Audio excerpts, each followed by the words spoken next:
മഹാനായ സയ്യിദുനാ അബൂബക്കർ സിദ്ദീഖ് റളിയല്ലാഹു തആല അൻഹു കാവൽ ചോദിച്ചതും ഭയപ്പെട്ടതും എങ്ങനെയാണെന്ന് സഹോദരങ്ങളെ നിങ്ങൾ പഠിക്കുക.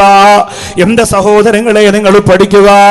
നരകമെന്ന് പറയുന്ന ഒരു ഉസ്താദയിന് എത്രയോ കാലം കഴിഞ്ഞിട്ടല്ലേ, ഒരുപാട് വർഷം കഴിഞ്ഞിട്ടല്ലേ നമ്മൾ മരണപ്പെട്ട് ഖബറിന്റെ അകത്ത് പോയാൽ, ആ ഖബർ ജീവിതം കഴിഞ്ഞാൽ, പിന്നെ പരലോകത്തേക്ക് വന്നാൽ, പിന്നെ മഹ്ശറ കഴിഞ്ഞാൽ, പിന്നെ വിചാരണ കഴിഞ്ഞാൽ, പിന്നെയല്ലേ നരകം. അപ്പോഴാലോചിച്ചാ പോരെയെന്ന് ചിന്തിക്കുന്ന പൊന്നുമോളെ, നരകമെന്ന് പറയുന്നത് നിന്റെ റൂഹ് പിടിക്കാൻ അസ്റായിൽ വരുന്ന സമയം മുതലാണ്. ഇന്നാണ് നീ മരിക്കുന്നതെങ്കിൽ പ്രായഭേദമില്ലാതെ കാരണമില്ലാതെ മനുഷ്യർ മരിച്ചുകൊണ്ടിരിക്കുന്ന കാലഘട്ടമാണ്. ഇന്നാണ് മരിക്കുന്നതെങ്കിൽ അസ്റായിൽ അലൈഹിസ്സലാത്തു വസ്സലാം വരുന്ന സമയം മുതൽ നിസ്കാരമില്ലാത്തവനാണ്, വ്യഭിചാരിയാണ്, വ്യഭിചാരിണിയാണ്, കള്ളുകുടിക്കുന്നവനാണ്, ഹറാമിയത്തിന്റെ കൂത്തരങ്ങുകളിൽ ആണ്ട് പൂണ്ട് കിടന്ന് ജീവിച്ചവനാണ് നീയെങ്കിലും നീ മരിക്കുമ്പോ ആ സമയത്ത് തന്നെ അസ്റായിൽ അലൈഹിസ്സലാത്തു വസ്സലാമിന്റെ വരവ് ഒരു നരകാഗ്നിയുടെ തീജ്വാല പോലെയാണ്. പ്രിയപ്പെട്ടവരെ, ഒരു മയമുണ്ടാവില്ല, ഒരു സമാധാനമുണ്ടാവില്ല. നരകത്തിന്റെ അടയാളം നിന്റെ മയ്യത്തിന്റെ മുഖത്ത് അല്ലാഹു തരുന്നതാണ്. റബ്ബേ ഞങ്ങളെ കാക്കടയല്ലോ. നരകത്തിന്റെ അടയാളം നിന്റെ മുഖത്ത് അല്ലാഹു തരുന്നതാണ്. നരകം കണ്ട് ഭയന്നവനെ പോലെ നീ മരിച്ചു കിടക്കുന്നവനോ, നരകം കണ്ട് ഭയന്ന് കണ്ണു പുറത്തേക്ക് വന്ന് അല്ലാഹുവേ നീ അത്ഭുതത്തോടെ നരകത്തിന്റെ രംഗം കണ്ട് ഇനി എനിക്കൊന്നും ചെയ്യാൻ കഴിയില്ലല്ലോ, ഉസ്താദുമാര് പറഞ്ഞപ്പോ ഗൗനിച്ചില്ലല്ലോ, ഖുർആൻ ഓരാ സമയം കിട്ടിയിട്ട് ചെയ്തില്ലല്ലോ, ഉള്ള സമ്പാദ്യം മുഴുവനും മറ്റു കാര്യങ്ങൾക്ക് വേണ്ടി ഭൗതികതയ്ക്ക് വേണ്ടി ചെലവഴിച്ചു പോയല്ലോ, ഇനി എന്ത് ചെയ്യുമെന്നറിയാതെ ആശങ്കപ്പെട്ട് അസ്റായിലിന് പിടികൊടുത്തിട്ട് നരകത്തിന്റെ ഭയാനകരമായ അവസ്ഥയും തീഗോളം കണ്ണിലൂടെ ഉരുണ്ടു വരുന്ന ഭയാനകരമായ രംഗം ഒരു നരകാവകാശി അസ്റായിലിനെ കാണുന്നത് അസ്റായിലിന്റെ തല ആകാശത്ത് നിൽക്കുന്ന പോലെയാ. ഒരു രക്ഷയുമില്ല, ഒരു രക്ഷയുമില്ല. മരണവേദനയും വെപ്രാളവും ഈ കാഴ്ചയും ഭയപ്പാടും എല്ലാം കൂടിയായി കണ്ണ് പുറത്തേക്ക് വന്നുകൊണ്ട് മരണപ്പെട്ടു പോകുന്ന രംഗമല്ലോ. മജ്ലിസുന്നൂറിന്റെ ബറക്കത്ത് കൊണ്ട് ഞങ്ങളെ കാക്കടേ റഹ്മാനേ. മജ്ലിസുന്നൂറിന്റെ ഹക്ക് കൊണ്ട് പാവപ്പെട്ട ഞങ്ങളെ അവസാന സമയം നീ ഭംഗിയാക്കണേ അല്ലോ. അങ്ങനെ ആ സമയം മുതലാണ് പെണ്ണയ നരകം വരുന്നത്. മക്കൾ നിന്റെ ശരീരത്തിലെ സ്വർണ്ണാഭരണങ്ങൾ വലിച്ചൂരിയെടുത്തിട്ട് കരയുകയാണ്. ഉമ്മ കരയുന്നു, മക്കള് കരയുന്നു, കുടുംബം കരയുന്നു, ഭർത്താവും ഭാര്യയും കരയുന്നു, എല്ലാ ബന്ധങ്ങളും അവസാനിച്ചു പോയി. അല്ലാഹുവിന്റെ റസൂൽ പറഞ്ഞു, ഹാദിമുൽ ലദ്ദാത്ത്, സർവരസങ്ങളെയും മുറിച്ചു കളയുന്നതാണെന്ന് പറഞ്ഞ എല്ലാ രസങ്ങളും അവസാനിച്ചു പോവുകയാണ്. ആ യാത്ര അങ്ങോട്ട് തുടങ്ങുമ്പോ തന്നെ സബാനിയത്തിന്റെ മലക്കുകള്, നരകത്തിന്റെ മലക്കുകള് ഇരുമ്പിന്റെ ദണ്ഡുകളുമായിട്ട് വന്ന് അടിക്കുകയാണ്, ഇടിക്കുകയാണ്, ഉപദ്രവിക്കുകയാണ്. സുബ്ഹാനല്ലാഹ്, ആ അടിയും ഇടിയും ഉപദ്രവവും ഏറ്റുകൊണ്ട് നിലവിളിക്കുകയാണ്. അതിനെ തദ്ഹബൂന ബിഹാ, എന്നെ എവിടെയാ കൊണ്ടുപോകുന്നത്, എന്നെ എവിടെയാ കൊണ്ടുപോകുന്നത്, എന്നെ എവിടെയാ കൊണ്ടുപോകുന്നത്? ഉമ്മ പറയുന്ന മക്കളെ, മക്കളെ അവിടെ കബറിന്റെ അകത്ത് നരകത്തിന്റെ തീ കത്തിക്കുകയാ മക്കളെ, ഉമ്മച്ചിയെ കൊണ്ടുപോവില്ലടാ. ചെറുപ്പുളശ്ശേരിയുടെ വീട്ടിന്റെ അകത്ത് ഉമ്മ നിലവിളിക്കുകയാ, വാപ്പ നിലവിളിക്കുകയാ. മക്കളെ, നിങ്ങൾക്ക് ബിസിനസിന് വേണ്ടി പണം തന്നപ്പോ അപ്പുറത്തുള്ള യതീമിന് ഒരു നേരത്തെ അന്നം കൊടുക്കാ വാപ്പ മറന്നുപോയി മക്കളെ. അതുകൊണ്ട് മക്കളെ, വാപ്പച്ചിയെ കൊണ്ടുപോവല്ലടാ. അവിടുത്തെ തീക്കാറ്റിന് കടിച്ചു വീശുകയാണെന്ന് പറയുമ്പോ അത് കേൾക്കാൻ നമ്മുടെ മക്കൾക്ക് കഴിയൂല വാപ്പാ. ഇത് ദുനിയാവാണ്. ഫിർഔനെ നശിപ്പിച്ച ദുനിയാവാണ്, ഹാമാനെ നശിപ്പിച്ച ദുനിയാവാണ്. അതേ, ഒരുപാട് അഹങ്കാരികളെ ധിക്കാരികളെ നശിപ്പിച്ച ദുനിയാവാണ്. ഇന്ന ഖാറൂന കാന മിൻ ഖൗമി മൂസാ ഫബഗാ അലൈഹിം വആതൈനാഹു മിനൽ കുനൂസ് മാ ഇന്ന മഫാത്തിഹു ലതനൂ ബിൽ ഉസ്ബതി ഉലിൽ ഖുവാ. അല്ലാഹുവിന്റെ ഖുർആൻ സൂറത്തുൽ ഖസസ് പറയുകയാണ്, ഖാറൂൻ എന്ന് പറയുന്ന ധിക്കാരിയുണ്ടല്ലോ, പണം കൊണ്ട് അധികാരം കൊണ്ട് അഹംഭാവം നടിച്ചു ജീവിച്ചവനാണ്. വഖസഫനാ ബിഹി വബിദാരിഹിൽ അർളാ. അല്ലാഹുവിന്റെ ഖുർആൻ പറഞ്ഞു, അവനെയും അവന്റെ കൊട്ടാരത്തെയും ഭൂമിക്കടിയിൽ അല്ലാഹു താഴ്ത്തിക്കളഞ്ഞു. ഒരു പൊടി പോലും മുകളിലില്ല. എത്ര വമ്പന്മാരെ പരാജയപ്പെടുത്തി ദുനിയാവ്, എത്ര അഹങ്കാരികളെ തകർത്തടിച്ചു ദുനിയാവ്, എത്ര ധിക്കാരികളെ നശിപ്പിച്ചു കളഞ്ഞു ദുനിയാവ്. എന്നാലും ഇന്നും നമ്മളെ ഓട്ടം അതിനു വേണ്ടിയാണ്, ഇന്നും നമ്മളെ ഓട്ടം അതിനു വേണ്ടിയാണ്. പെണ്ണേ, നിന്റെ വീട്ടിൽ നിന്ന് പുറത്തിറങ്ങുമ്പോ ചുണ്ടു ചുമപ്പിക്കാൻ വേണ്ടി കണ്ണാടിയുടെ മുമ്പ് സമയം ചെലവഴിക്കുന്ന പെണ്ണേ, നിന്റെ ഓട്ടവും അതിനു വേണ്ടിയല്ലേ, നിന്റെ ഓട്ടവും അതിനു വേണ്ടിയല്ലേ. കിട്ടുന്നത് ഹറാമാണോ ഹലാലാണോ എന്ന് നോക്കാറ് തന്റെ ഭാര്യക്കും മക്കൾക്കും വാരിക്കോരി ചെലവഴിച്ചിട്ട് സമ്പന്നരുടെ രാജാവായി സിംഹാസനത്തിൽ ഉപവിഷ്ടരാകുന്ന ധിക്കാരികളാര സമ്പന്ന വർഗമേ, നിങ്ങൾ ഓടുന്നതും അവരോടിയ വഴിയല്ലേ, അതിലെയല്ല നമ്മൾ ഓടാനുള്ളത്. പിന്നെ ഏതിരെയാണ് ഓടാനുള്ളത്? വിശന്ന് പൊട്ടിക്കരഞ്ഞുകൊണ്ട് മഹാനായ സയ്യിദുനാ അബൂബക്കറിന് സിദ്ദീഖ് റളിയല്ലാഹു അൻഹു ഒരു ഗ്ലാസ് വെള്ളം കിട്ടിയിരുന്നെങ്കിൽ, ഒരു കാരക്ക കിട്ടിയിരുന്നെങ്കിൽ, ഒരു പത്തിരി കിട്ടിയിരുന്നെങ്കിൽ കഴിക്കാമെന്ന് ആഗ്രഹിച്ചു കൊണ്ടിരിക്കുന്ന മഹാനായ അബൂബക്കർ സിദ്ദീഖ് റളിയല്ലാഹു അൻഹുവിന്റെ മുമ്പിലേക്ക് കുറച്ച് പാല് കൊണ്ടുവന്ന് കൊടുക്കുകയാണ് പരിചാരകയായ സഹോദരി. അബൂബക്കർ സിദ്ദീഖ് റളിയല്ലാഹു അൻഹു വിശപ്പിന്റെ കാഠിന്യം കൊണ്ട് അത് വാങ്ങി അങ്ങ് കുടിക്കുകയാണ്. മഹാനായ അബൂബക്കർ സിദ്ദീഖ് റളിയല്ലാഹു അൻഹു കുടിച്ചു കഴിഞ്ഞിട്ടാണ് ആ പെണ്ണിനോട് ചോദിക്കുന്നത്, ഇതെവിടെന്നാണ് പെണ്ണേ, ഇതെവിടെന്നാണ് പെണ്ണേ? ആ പെണ്ണ് പറയുന്ന, തങ്ങളെ വരുന്ന വഴിയില് ഒരു ജോത്സ്യനുമായി സംസാരിച്ചിട്ട് എനിക്ക് സമ്മാനമായി കിട്ടിയ പാലാണ്. അബൂബക്കർ സിദ്ദീഖ് റളിയല്ലാഹു അൻഹു അത്ഭുതപ്പെടുകയാണ്.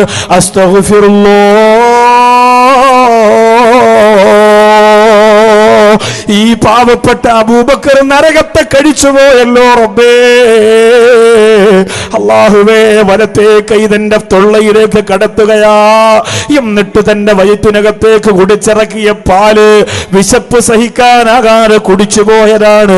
മനഃപൂർവ്വം കുടിച്ചതല്ല, മനഃപൂർവ്വം വയറ് നിറച്ചതല്ല. വിശന്നൊട്ടിപ്പോര വയറും നികത്തിയില്ലാത്തത് കൊണ്ട് അറിയാതെ വെപ്രാളം കൊണ്ട് കുടിച്ചു പോയതാണ്.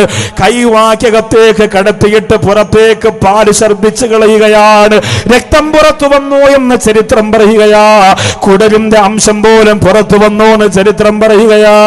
മഹാനായ അബൂബക്കർ സിദ്ദീഖ് റളിയല്ലാഹു അൻഹു എന്നിട്ട് പടച്ചവനോട് പറഞ്ഞു, റബ്ബേ പൊറുക്കണേ അല്ലോ, പൊറുക്കണേ അല്ലോ. പട്ടിണി കിടന്ന് മരിച്ചാലും പൊരുത്തമില്ലാത്തതും ഹറാമിയത്ത് ഈ അബൂബക്കർ കഴിക്കൂല റബ്ബേ. ഇതാണ് മഹാനായ സയ്യിദുനാ അബൂബക്കർ സിദ്ദീഖ് റളിയല്ലാഹു തആല അൻഹു നരകത്തെ ഭയന്നിട്ട് ജീവിച്ചത്. 10 രൂപ നമുക്ക് ഇവിടെ നിന്ന് കളഞ്ഞു കിട്ടിയാൽ നമ്മൾ പെട്ടെന്ന് എടുക്കും, അല്ലാഹ് നരകം എന്ന വിഷയം കേട്ടതാണ് റബ്ബേ, അസ്തഗ്ഫിറുല്ലാഹ്. ഹാജാദാരിമിയല്ലേ?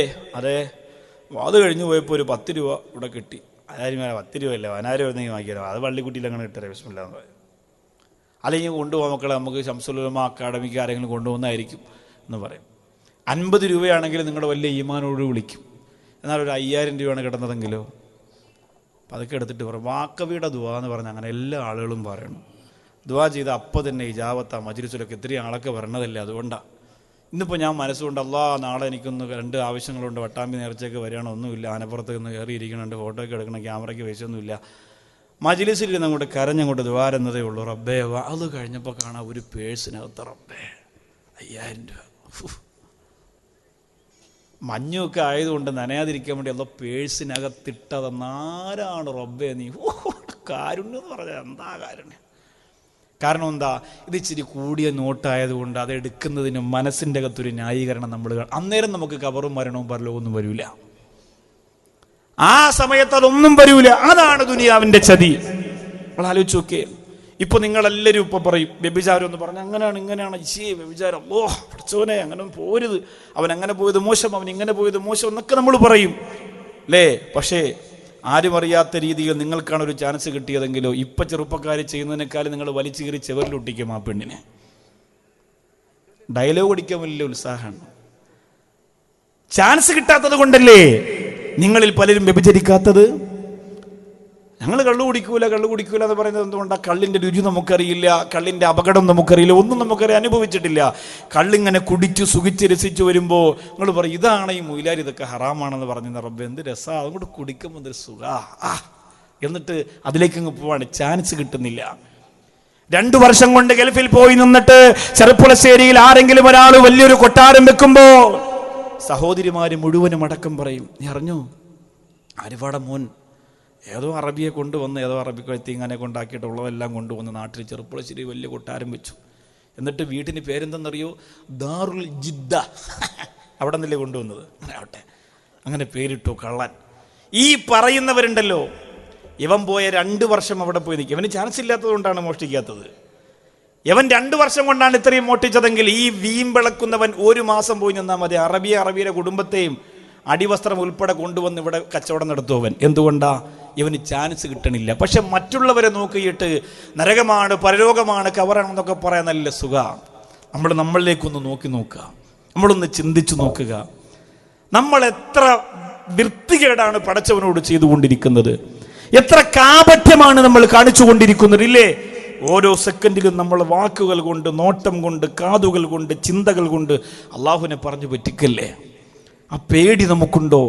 സഹോദരിമാരൊക്കെ നമുക്ക് വരുന്ന പണം ഹറാമാണോ ഹലാലാണോ എന്ന് നമ്മൾ എപ്പോഴും ചിന്തിക്കണം. ചെലവഴിക്കുന്നതും ചിന്തിക്കണം, വരുന്നതും ചിന്തിക്കണം.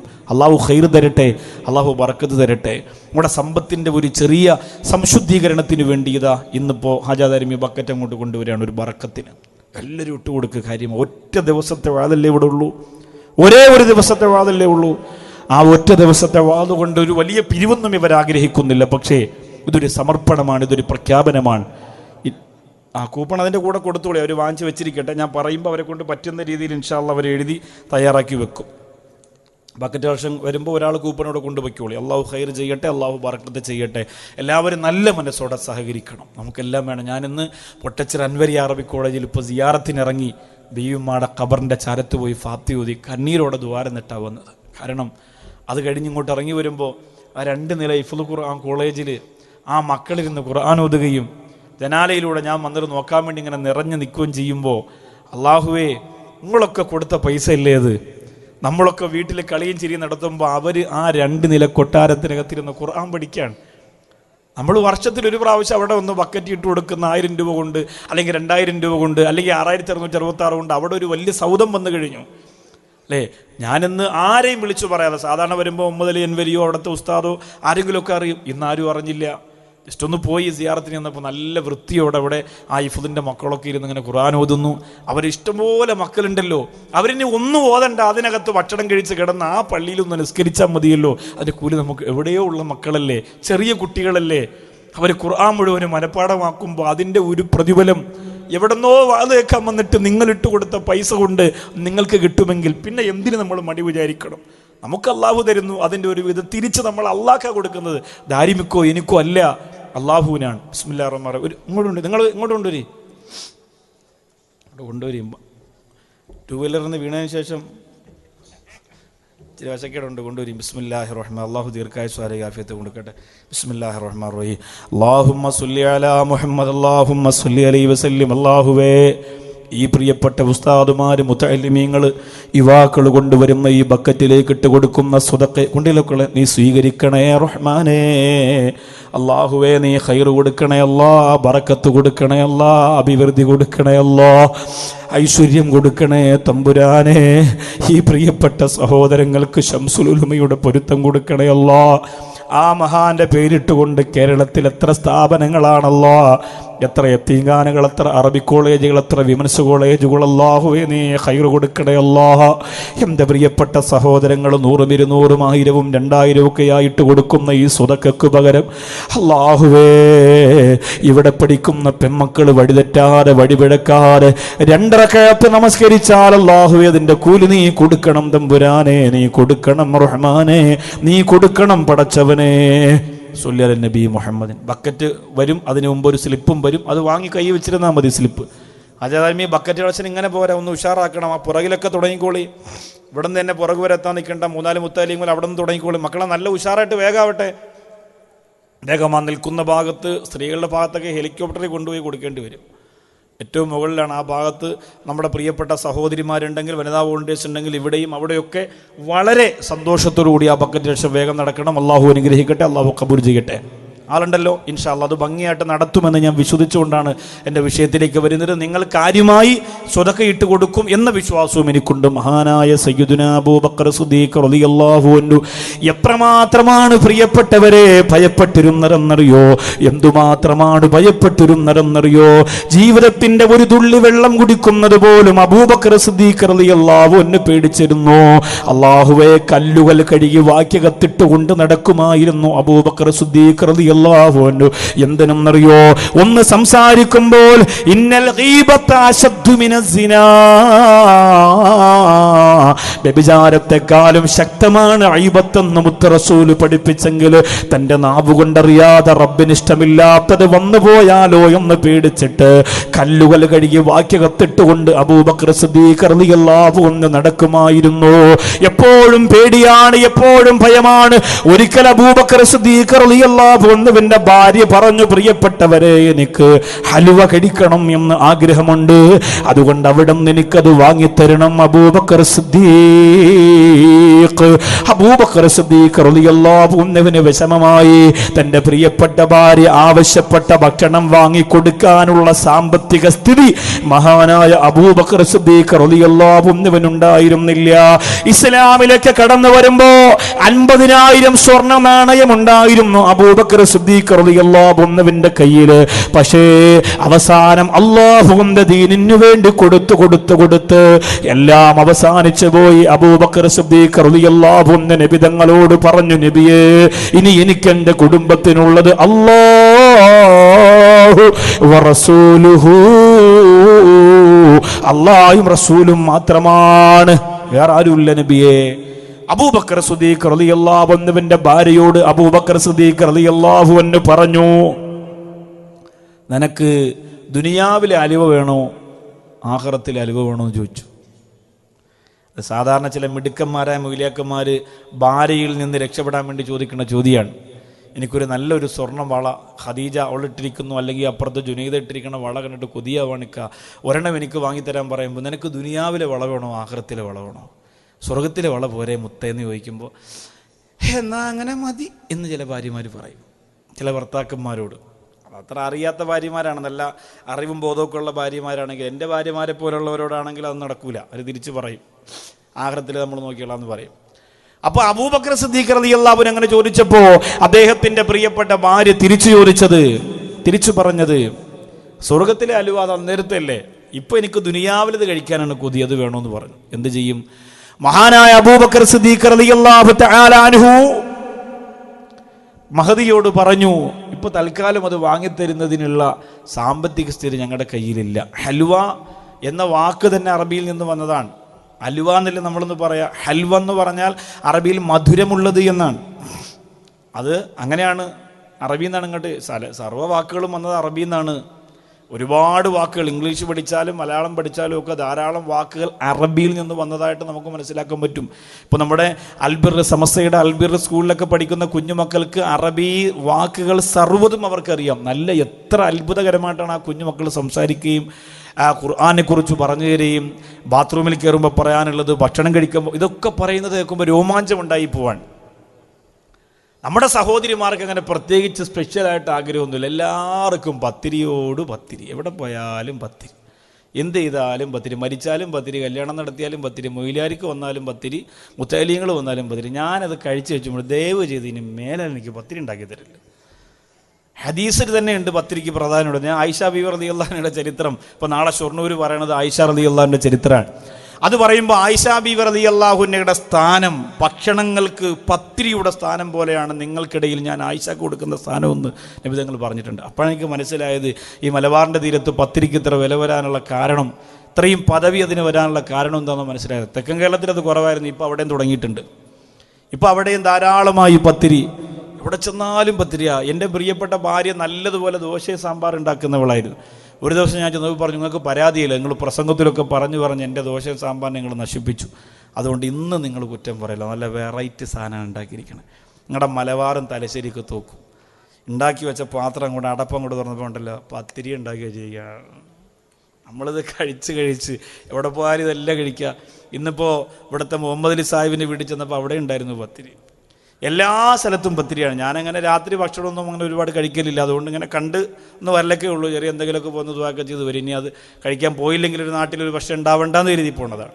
ഏതായാലും അൽഹംദുലില്ലാ, നമ്മുടെ സഹോദരിമാർ ആഗ്രഹിക്കുന്ന ഭക്ഷണമൊക്കെ നമ്മുടെ ഭർത്താവിന് വാങ്ങിത്തരുന്നതിനുള്ള സാമ്പത്തിക സ്ഥിതിയും ശേഷിയൊക്കെ ഉണ്ട്. അബൂബക്കർ സിദ്ദീഖ് റളിയല്ലാഹു അൻഹു ദാരിദ്ര്യത്തിലായിരുന്നു, ബഹുമാനപ്പെട്ടവർക്ക് കഴിഞ്ഞിരുന്നില്ല. അബൂബക്കർ സിദ്ദീഖ് റളിയല്ലാഹു അൻഹു കുറേ ദിവസം കഴിഞ്ഞ് മടങ്ങി വരുമ്പോ തന്റെ പ്രിയപ്പെട്ട ഭാര്യ അലുവ കൊടുക്കുന്നതാണ് കണ്ടത്. മഹാനായ അബൂബക്കർ സിദ്ദീഖ് റളിയല്ലാഹു തആല അൻഹുവിനെ കഴിക്കാൻ വേണ്ടി തന്റെ പ്രിയപ്പെട്ട സഹധർമ്മിണി അലുവ കൊടുക്കുമ്പോ അബൂബക്കർ സിദ്ദീഖ് റളിയല്ലാഹു അൻഹു ചോദിക്കുന്നു, പെണ്ണേ, ഇതെവിടെ നിന്നാണ് നിനക്കിപ്പോ കിട്ടിയത്? നീ ആഗ്രഹിച്ചിട്ടത് വാങ്ങിത്തരാൻ എനിക്ക് കഴിഞ്ഞില്ലല്ലോ, പിന്നെ ഇതെവിടെ നിന്നാണ് വന്നതെന്ന് ചോദിക്കുമ്പോ ആ പ്രിയപ്പെട്ട ഭാര്യ പറയുന്നു, തങ്ങള്, നിങ്ങൾ എനിക്ക് തന്നുകൊണ്ടിരുന്ന ചിലവിന് തന്നുകൊണ്ടിരുന്ന കാശുണ്ടല്ലോ, അതിൽ നിന്ന് മിച്ചം പിടിച്ചിട്ട് ഞാൻ എന്റെ ആഗ്രഹ സാധ്യത്തിന് വേണ്ടി അലുവ വാങ്ങിയതാണ്. അബൂബക്കർ സിദ്ദീഖ് റളിയല്ലാഹു അൻഹു പറയുന്നു, അല്ലാഹ് അസ്തഗ്ഫിറുല്ലാഹ്, എന്നോട് പൊറുക്കണേ അല്ലാഹ്, ഞാൻ എന്റെ പ്രിയപ്പെട്ട ഭാര്യക്ക് ചിലവിന് കൊടുത്തിരുന്നത് കൂടുതലായത് കൊണ്ടാണ് അവൾ മിച്ചം പിടിച്ചതല്ല. ആ കൂടുതലായി പോയത് കൊണ്ട് എന്നെ പരലോകത്ത് നീ ശിക്ഷിക്കല്ല തമ്പുരാനെ, നിന്റെ പരലോകത്തെന്നെ പിടിച്ചു നിർത്തല്ല അല്ലാഹ് എന്ന് പറഞ്ഞ് അബൂബക്കർ സിദ്ദീഖ് റളിയല്ലാഹു തആല അൻഹു ഇസ്ലാമിക ചരിത്രത്തിന്റെ തുല്യതമായ തുല്യതയില്ലാത്ത പ്രവർത്തനം കണ്ടു അല്ലാഹുവിന്റെ റസൂൽ പോലും പൊട്ടിക്കരഞ്ഞുകൊണ്ട് ആ മുഖത്തിന് നേരെ വിരൽ ചൂണ്ടിയിട്ട് പറഞ്ഞു, അന്ത ഫിൽ ജന്ന, നീ സ്വർഗ്ഗത്തിലാ, നീ സ്വർഗ്ഗത്തിലാ, നീ സ്വർഗ്ഗത്തിലാണ്. അബൂബക്കർ സിദ്ദീഖ് റളിയല്ലാഹു തആല അൻഹുവിനോട് നീ സ്വർഗ്ഗത്തിലാന്ന് പറഞ്ഞത് ഏതെങ്കിലും ഒരു സംഘടനാ മേധാവിയോ നേതാവോ അല്ല, പറഞ്ഞത് അല്ലാഹുവിന്റെ റസൂൽ നബി മുഹമ്മദ് മുസ്തഫ സ്വല്ലല്ലാഹു അലൈഹി വസല്ലമ തങ്ങളാണ്. പക്ഷേ അബൂബക്കർ സിദ്ദീഖ് റളിയല്ലാഹു അൻഹുവിന് ഉറക്കം വന്നില്ല. പൊട്ടിക്കരഞ്ഞുകൊണ്ട് പാട്ടുപാടി പാതിരാവിന്റെ യാമത്തിൽ ഇലാഹി ലസ്തു ലിൽ ഫിർദൗസി അഹ്ലാ വലാ അഖ്വാലാ നാരിൽ ജഹീമി. ഇപ്പോഴും ചില പള്ളികളിലല്ല നിസ്കാരം കഴിഞ്ഞിട്ട് ഇമാമി ബൈത്ത് അങ്ങോട്ട് ചൊല്ലിക്കൊടുക്കുമ്പോ പുറകിലിരുന്നു കൊണ്ട് കുറെ ആളുകൾ ഈ ബൈത്ത് ഇങ്ങനെ ഏറ്റു ചൊല്ലുന്നത് കേൾക്കാ. അൽഹംദുലില്ലാഹ്, നരകത്തിനോടുള്ള ഭയമാണ്, സ്വർഗത്തിനോടുള്ള കൊതിയാണ്, ആഗ്രഹമാണ്, ആർത്തിയാണ്. എന്തേ അവരെല്ലാം ഇത്ര ഭയപ്പെട്ടതെന്തേ? ബഹുമാനപ്പെട്ട ഇമാം സുയൂത്തി റളിയല്ലാഹു തആല പറഞ്ഞതാണ്, നരകത്തിലേക്ക് വലിച്ചെറിയപ്പെടുന്ന ഒരു മനുഷ്യന്റെ ശരീരം അവന്റെ തെറ്റനുസരിച്ച് ശരീരം ഇങ്ങനെ വലുതായി കൊണ്ടിരിക്കുമെന്നാണ്. അവന്റെ തെറ്റനുസരിച്ച് ശരീരം ഇങ്ങനെ വലുതായി കൊണ്ടിരിക്കുമെന്നാണ്. നിങ്ങൾ കരുതി പോകേണ്ട ചെറുപ്പുളശ്ശേരിക്കാരാ, നമ്മുടെ ശരീരം നരകത്തിലേക്ക് അല്ലാഹു വലിച്ചെറിയുമ്പോ കുറഞ്ഞ ശരീരമല്ലേ ഉള്ളൂ, 40 കിലോ ഉള്ള, 50 കിലോ ഉള്ള, 90 കിലോ ഉള്ള ഞങ്ങളുടെ ശരീരം ആ നരകത്തിൽ കിടന്ന് സെക്കൻഡുകൾ കൊണ്ട് കത്തിക്കരിഞ്ഞു പോകുമല്ലോ. പിന്നെ എന്തിനാ നമ്മൾ പേടിക്കുന്നത്? പിന്നെ എന്തിനാ നമ്മൾ ഭയപ്പെടുന്നത്? ആ ശിക്ഷ എത്ര വലുതാണെങ്കിലും ഒരു സെക്കൻഡ് കൊണ്ട് നരകത്തിന്റെ ഭീമാകാരമായ തീക്കുണ്ടാരത്തിന്റെ ശക്തി കൊണ്ട് നമ്മുടെ ശരീരം അങ്ങ് കരിഞ്ഞു പോകുമെങ്കിലല്ലാ, പിന്നെ എന്തിനാ നമ്മൾ പേടിക്കുന്നെന്ന് ചോദിക്കുന്നവരെ, കുല്ല കുല്ലമാ നളിജത് ജുലൂദുഹും ബദ്ദൽനാഹും ജുലൂദൻ ഗൈറഹാ. നിന്റെ ശരീരം കരിഞ്ഞുകൊണ്ടിരിക്കുമ്പോ ആ കരിഞ്ഞതിന്റെ ഭാഗത്ത് വീണ്ടും അല്ലാഹു മാംസം തരികയാ, വീണ്ടും അല്ലാഹു തൊലി തരികയാ, വീണ്ടും അല്ലാഹു ശരീരം തരികയാ. അതിങ്ങനെ നരകത്തിൽ കിടന്ന് കത്തും തോറും ശരീരം വീണ്ടും വരികയാ, വീണ്ടും കത്തുകയാ, വീണ്ടും വരികയാ. അല്ലാഹുവേ, ഒരു കത്തിത്തീരൽ കൊണ്ട് അവസാനിക്കുന്നില്ല, ഒരു എരിഞ്ഞടങ്ങൽ കൊണ്ട് തീരുന്നില്ല. ഒരിക്കലും തീരാത്ത നരകാഗ്നിയാ, ഒരിക്കലും അവസാനിക്കാത്ത ശരീരമാ. ഇമാം സുയൂത്തി റളിയല്ലാഹു അൻഹു പറയുന്നു, ഹത്താ യകൂന മഖഅദഹു മിസ്ല മാ ബൈന മക്ക വ മദീന. മക്കയുടെയും മദീനയുടെയും ഇടയിൽ എത്ര ദൂരമാണോ ഉള്ളത്, അത്രത്തോളം ദൂരത്തോളം അവന്റെ ശരീരത്തിന്റെ പിൻഭാഗത്ത് അല്ലാഹു വലിപ്പമാക്കുമെന്ന് സുയൂത്തി ഇമാം പറയുകയാ. ഏകദേശം 450 കിലോമീറ്ററുകളോളം നരകത്തിൽ കിടക്കുന്ന ഒരു മനുഷ്യനെ അല്ലാഹു വലിച്ചു നീട്ടുമെന്നാണ്. അല്ലാഹുവേ, ഒരു തീക്കട്ട വന്ന് വീഴുമ്പോ കത്തിക്കരിഞ്ഞു പോകുന്ന രീതിയിൽ അവസാനിക്കാനുള്ളതല്ല നരകാവകാശിയുടെ ശരീരം പെങ്ങളെ. നിന്റെ ശരീരത്തിന്റെ ഔറത്തിന്റെ ഓരോ ഭാഗത്തിനും പകരമായിട്ട് പെങ്ങളെ നരകമൊരുങ്ങി നിൽക്കുകയാ. ഓരോ സമയത്തിനും പകരമായിട്ട് നരകം നിന്നെ മാടി വിളിക്കുകയാ. ഉസ്താദുമാര് പറയുമ്പോ അവരെ നാണം കെടുത്തുന്ന, ഞങ്ങളെ കുറ്റപ്പെടുത്തിയെന്ന് പറഞ്ഞവരെ പുച്ഛിച്ചു തള്ളുന്ന എന്റെ പ്രിയപ്പെട്ട ചെറുപ്പുളശ്ശേരിയിലെ പെങ്ങളെ, നിന്റെ നോട്ടത്തിനും നിന്റെ കേൾവിക്കും നിന്റെ സഞ്ചാരത്തിനും നിന്റെ ജീവിതയാത്രകൾക്കുമല്ല ഒരുപാട് നരകാഗ്നിയുടെ കവാടം അല്ലാഹു തുറന്നു തരികയാ. പേടിക്കണം മോളെ, ഭയപ്പെടണം മോളെ. അന്ധത ബാധിച്ചവരുടെ മുമ്പിൽ പോലും ഫാത്തിമ റളിയല്ലാഹു അൻഹ ഇറങ്ങി വന്നിട്ടില്ല. അന്ധന്മാരായ സ്വഹാബികൾ വന്നിട്ട് പോലും അല്ലാഹുവിന്റെ റസൂലിന്റെ സഹധർമ്മിണിയായ ആയിഷ റളിയല്ലാഹു അൻഹ ഇറങ്ങി വന്നിട്ടില്ല. പേടിയാണ്, പേടിയാ. പൂരത്തിന്റെ പേര് പറഞ്ഞുകൊണ്ട് ബലൂണും പെരുക്കയിട്ട് പട്ടാമ്പിയുടെ നാളെയും മറ്റന്നാളും നടക്കാൻ വേണ്ടി കൊതിയോടെ കാത്തിരിക്കുന്ന പെണ്ണേ, ഇത് പറയുമ്പോഴാണ് ബാക്കവിയോട് നിങ്ങൾക്ക് വെറുപ്പ് തോന്നുന്നതെന്നറിയാ. നിങ്ങൾ വെറുത്തോ? എല്ലാവരും നമ്മളെ ഇഷ്ടപ്പെടണമെന്ന് പറയാൻ പറ്റുമോ? എല്ലാവരും സ്നേഹിക്കണമെന്ന് പറയാൻ പറ്റുമോ? ചിലർക്ക് ചിലത് പറയുമ്പോ ഇഷ്ടപ്പെടുകയും ചിലർക്ക് നഷ്ടപ്പെടുകയും ചെയ്യുമ്പോ അത് പറയാതിരിക്കാൻ പാവപ്പെട്ട ഞങ്ങൾക്ക് കഴിയില്ല.